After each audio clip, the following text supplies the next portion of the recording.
Bonjour et merci de nous rejoindre pour ce point d'actualité sur les marchés financiers. Ce point, on va le faire aujourd'hui avec Maître David Lepidi. Maître, bonjour. Bonjour Bogdan. Vous allez bien? Oui, ça va. Alors, félicitations tout d'abord. On s'était vu mi-juillet et vous étiez plutôt négatif sur les marchés et l'actualité vous a donné raison. Oui, les marchés ont baissé en réalité pour deux raisons, à peu près une vingtaine de pourcents sur les marchés dits occidentaux.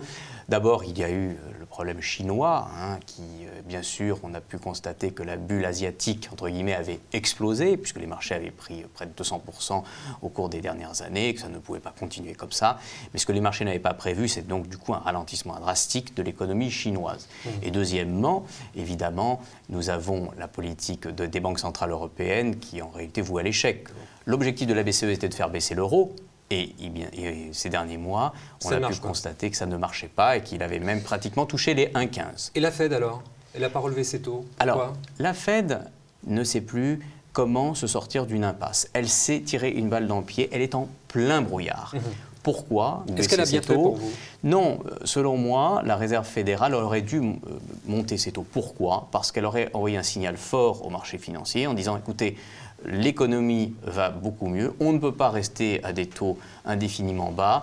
Le S&P 500 a des niveaux très élevés, certes, mais c'est justifié notamment par la croissance. Aujourd'hui, elle va vous dire, non, ça ne va pas fort dans le monde, la croissance mondiale est au ralenti. Et puis, les Américains peuvent, pourquoi pas, voir aussi, si vous voulez, les entreprises américaines pourraient voir les résultats baisser. Et ça, c'est un message très négatif. Et on peut considérer aujourd'hui que le doute va s'installer auprès des investisseurs et qu'il sera roi pour les prochains mois. Cette année ?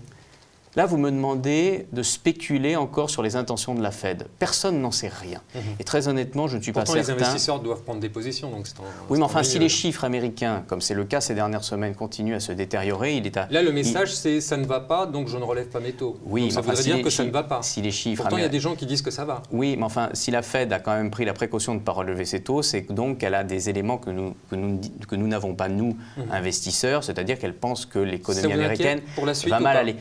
Oui, parce qu'en réalité, si elle avait remonté ses taux, ça voulait dire qu'on était revenu dans une période de croissance. Or, aujourd'hui, c'est plutôt de nouveau la récession qui guette. Donc, si la récession guette, à ce moment-là, ça veut dire quoi? Ça veut dire baisse du profit des entreprises et donc baisse des marchés. Le S&P 500 est anormalement haut. Il a plus que triplé en quelques années avec des taux zéro. C'est totalement invraisemblable.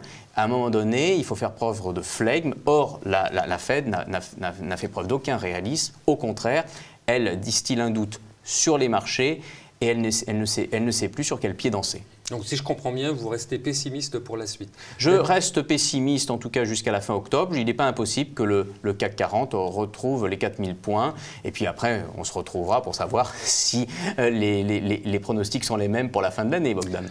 David, merci beaucoup. Merci, Bogdan.